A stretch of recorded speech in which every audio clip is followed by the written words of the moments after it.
Welcome to நம்ம வீட்டு varieties. குறைந்த கொழுப்பில் நிறைந்த சத்துக்கள் தந்து உடலை காக்கும் காரசார இறால் தொக்கு எப்படி செய்கிறதுன்னு பார்க்கலாம். எங்கள் வீட்டு ரெசிபீஸ்லாம் ரொம்ப சிம்பிளாகவும் டேஸ்ட்டாகவும் ஈஸியாகவும் இருக்கும். ட்ரை பண்ணி பாருங்கள். ஃபஸ்ட்டு ஒரு பேனில் கொஞ்சமாக எண்ணெய் சேர்த்துக்கிறேன். எண்ணெய் காஞ்சதும் கடுகு, சோம்பு பொரிஞ்சதுக்கப்புறமா சின்ன வெங்காயம் ஒரு 1/4 கிலோ எடுத்திருக்கேன். அதையும் இதோடு சேர்த்து நல்லா வதக்கி எடுத்துக்கலாம்.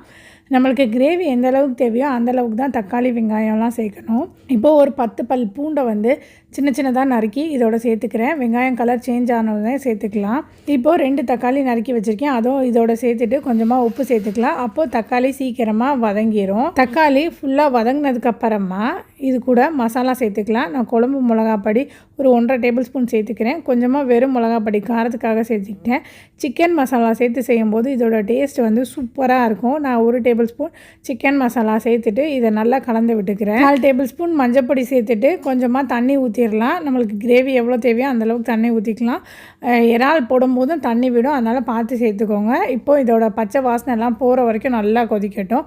உப்பு தேவைன்னா செக் பண்ணி சேர்த்துக்கிட்டு கொஞ்சமாக கருவேப்பிலை சேர்த்துக்கலாம். இப்போது இறால் நல்லா கிரேவியோட பச்சை வாசனை எல்லாம் போனதுக்கப்புறமா இறால் சேர்த்துட்டு நல்லா கலந்து விடலாம்.